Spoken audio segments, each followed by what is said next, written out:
for the Feast of Sukkot, okay, is that something that is generally understood that that's when the bridegroom tabernacles with the bride? Mm-hmm. So if that be the case, then at what point during these feasts does the bridegroom come to pick up? Right, because what we have now, in the fall feast, we have they call Yom Teruah. Mm-hmm. And what is that? Trumpets. Right, this makes the announcement of the coming of the king, right? Okay. Then after that, we have the Day of Atonement. We have Yom Kippur. And what happens on the day of Yom Kippur? That's when you're basically made clean. Oh, right, okay, yes, exactly. So what we're going to have to do, we'll get back to it a little bit later on because of time. But Yom Kippur, what happened to Yom Kippur now? The books are open. And when the books are open, we're going to make sure that your name is written actually in the book of life. If your name is written in the book of life, the next festival comes now is Yom Feast of Sukkot. This is when now the groom actually tabernacles with the bride. So the pickup point is Yom Teruah. Right, that's the blowing of the trumpet, right. So actually we hear that now where there's a lot of people now coming to the understanding of Torah. So we do hear some signs or signals of the coming of the Mashiyach because our people are waking up. Prophecy is being fulfilled. All right. Now, we can go over that a little bit later, all right, a little bit more in detail. 2 Samuel, the 11th chapter. Let's talk about this king here, David. We have verse 11. And it came to pass after the turn of the year. The turn of the year.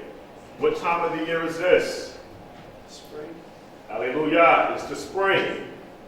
It's You said verse 8 11th chapter, verse 1. 2 Samuel, verse 1. Yes. 2 Samuel 11 and 1. Oh, 11. And it came to pass after the year was expired, or the turn of the year, the time when kings go forth to battle, that David sent Joab and his servants with him and all Israel, and they destroyed the children of Ammon and besieged Rabbah, but David tarried still at Jerusalem. Verse 1, what do we see wrong or right with that verse there?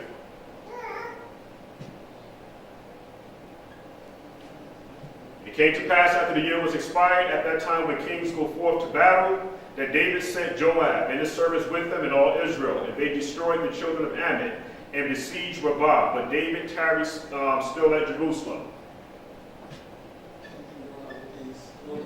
Right, David is being idle. Kings go out to battle with their men. All right, because we begin to see now what's going on with David, and now that's going to become a problem. All right, because if you're sitting around idle, not doing anything, you're going to run into problems. You got to keep yourself busy. You can't fall asleep here. And it came to pass at an evening tide. What time is this? What time of the day is this? 6 o'clock. I read, maybe to help out a little bit more, I read all it too. And it came to pass in the evening tide that David arose from off his bed and walked upon the roof of the king's house. And from the roof he saw a woman washing herself, and the woman was very beautiful to look upon. I should have did it that way. So what time of the day was this? 36th night. Yeah, so this is about the 9th hour. So let's say this is after 12, right before the sun is about to go down. And we have a situation where this woman is now washing herself. The reason why we know that the sun is about to go down, because when you wash yourself, something previously must have happened. So when the sun goes down, you cleanse yourself and you're now afresh. You're a fresh person again. So keep in mind with that. Because now remember now, it wasn't completely dark because David was able to see this woman from the rooftop. And David sent and inquired after the woman, And one said, is not this Bathsheba the daughter of Eliam, the wife of Uriah the Hittite? Now, I looked at this again. I wanted to look at it again. And I'm going to read it again. The way that it is in the book of Josephus. And we want to make sure that we understand exactly what's going on here. All right? Because we're going to compare again the two stories. Let's compare these two stories here. I'm reading now from the book of Josephus, Antiquity of the Jews, page 155. They said, but David fell into a very grievous sin, though he was otherwise naturally a righteous and religious man, and one that firmly observed the laws of our fathers. For when late in the evening, he took a view around him from the roof of his royal palace, where he used to walk in that hour. He saw a woman washing herself in her own house. She was one of extraordinary beauty, and therein surpassed all other women. Her name was Bathsheba. So he was overcome by that woman's beauty, and was not able to restrain his desires, but sent for her and laid with her. Whereupon she conceived with child, and sent to the king that he should contrive some way of concealing her sin. I found that interesting. Concealing her sin, for according to the laws of their fathers, she who had been guilty of adultery ought to be put to death.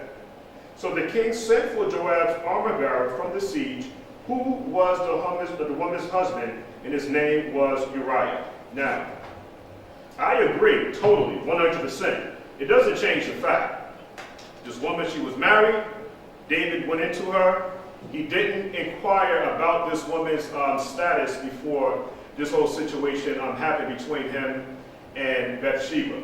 But the way, again, that is outlined here in the book of Josephus is that David had relations with her, had sex with her, and then he asked more in detail about her, because it made mention that he had asked, well, who is her husband? And that's when he said that she was the wife of Uriah. But again, nevertheless, he should have been at war with his men, and he had slept all day. All day he had slept, saw this woman bathing herself, and he went into this woman. But this way it gets a little bit more interesting. In verse 4 it says, and David sent messengers and took her, and she came in unto him, and he laid with her, for she was purified from her uncleanness, and she returned into her house. What did you gather from that? Read verse 4 again, because from here on out, everything's going to be very, very important, because this is all leading somewhere. Verse 4, and David sent messengers and took her, and she came unto him, and he laid with her, for she was purified from her uncleanness, and she returned to her house. What was that? Is that make a reference to what she just come off in the die or something? Right, so because if we were to look at it from that perspective, just for example, then that would mean that David had intercourse with her while she was on her nida. What other way could she have been unclean? Maybe Except that she had just got done doing something she wasn't supposed to be doing anyway. Okay, so we have Moshe. So could it be that she was representative of Israel and he was Mashiyach, and her being with him cleansed her of her sin, like Mashiyach cleanses us? One more, and then we have to move on because of time It constraint. doesn't give you a time frame when the husband had left for war. Mm-hmm. So, what if she had been with him that morning or something? Right, because previously it said when David had saw her, she had cleansed herself from her uncleanness. What I found interesting here now is that David now, let's say that David did know that she was married to Uriah. We now have a situation where David now has intercourse with Bathsheba, and when you now have intercourse with a wife or a woman, you're unclean until the evening. David David lets her go, okay, when the evening comes. So now she goes to her house after her uncleanness. I just found it interesting. David didn't know. If we play it like this, David didn't know that, no. David did know that she was married. And then to have David follow the law, understanding after sex now, you're unclean until the evening, he's following that law.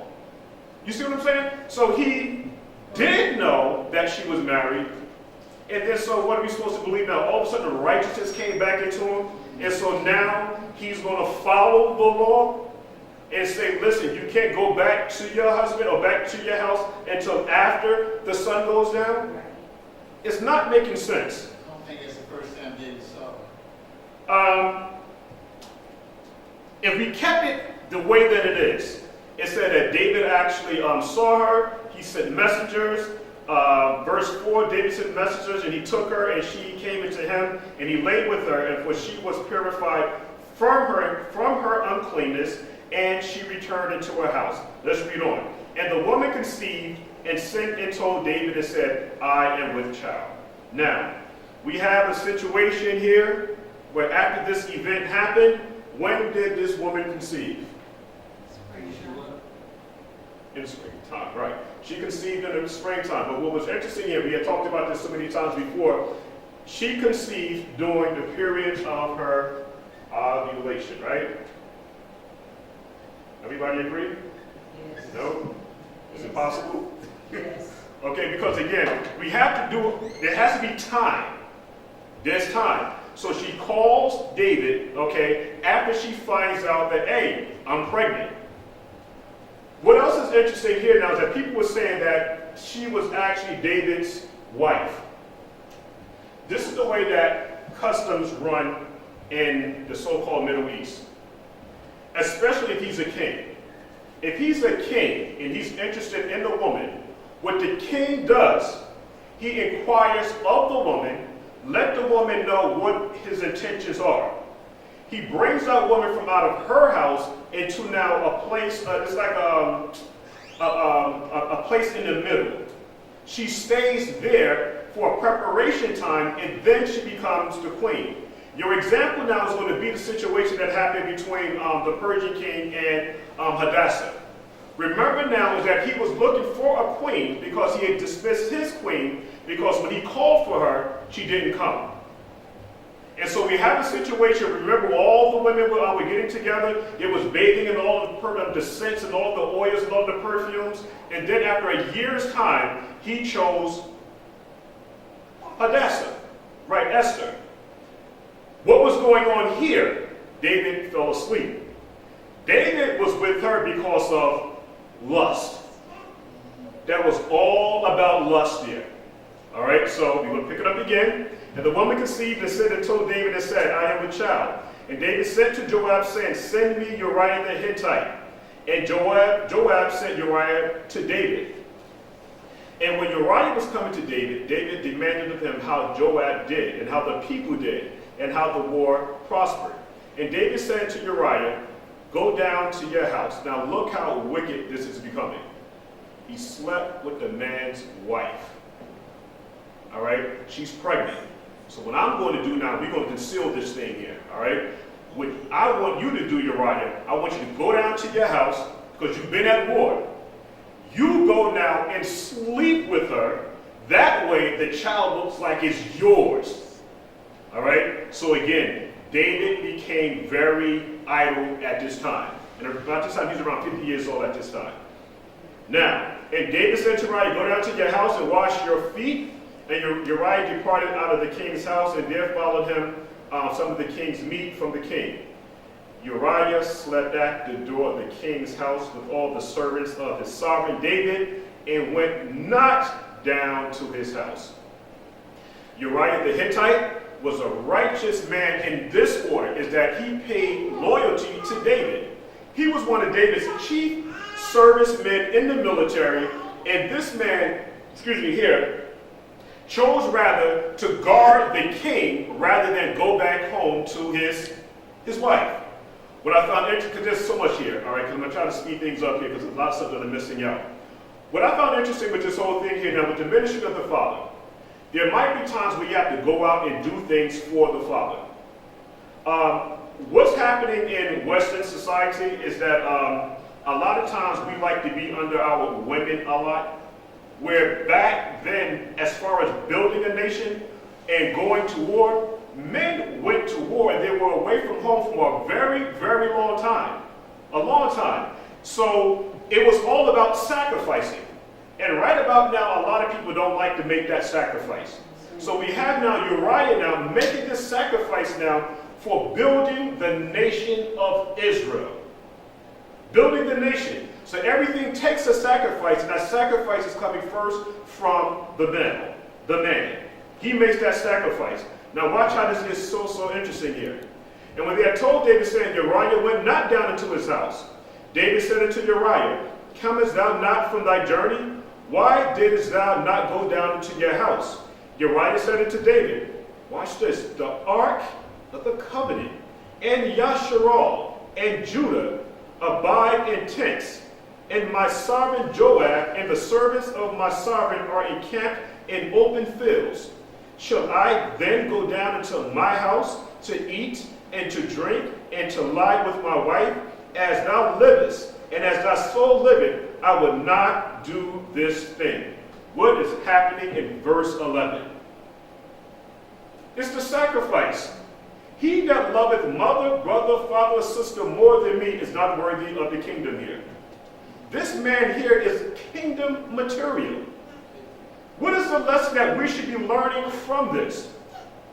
I've heard some nightmare stories, all right, is that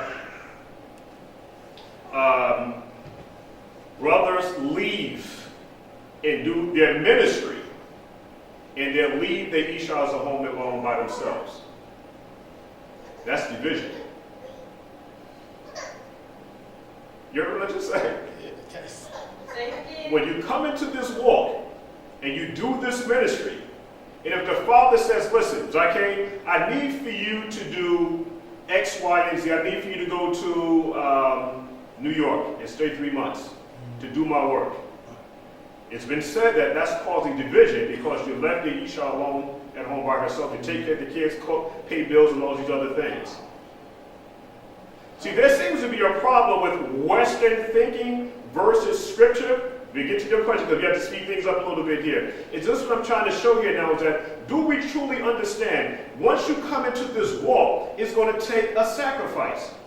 And another thing too now is that the way that this walk is done, and we understand about the Talmudim of the Mashiyach. Remember they were fishermen? Remember how they were on the boat and they threw their nets on the side and they brought up so much fish that it almost tore the net? These guys were fishermen. They were able now to sell that fish. Sell so much fish now that when they went out on their journeys, they had enough money now because of the fish that they sold to take care of their families. The Father's not the author of confusion. Because he sends a brother or a sister out to do the Father's work, this is not destroying the family. This is about making sacrifices for the family. This is the reason why the spies went out to spy out the land, to come back to give a report whether or not the land was good. Who's going to make that sacrifice? The Western mindset is really destroying a lot of our people. Watch what goes on. And David said unto Uriah, tarry here today, verse 12, tarry here today and tomorrow, I will let thee depart. So Uriah abode in Jerusalem that day and the morrow. David had made a big mess. And then David had called him, which is Uriah. He did eat and drink before him, and he made Uriah drunk. And at even he went out to lie on his bed with his servants of his sovereign, but went not again down to his house.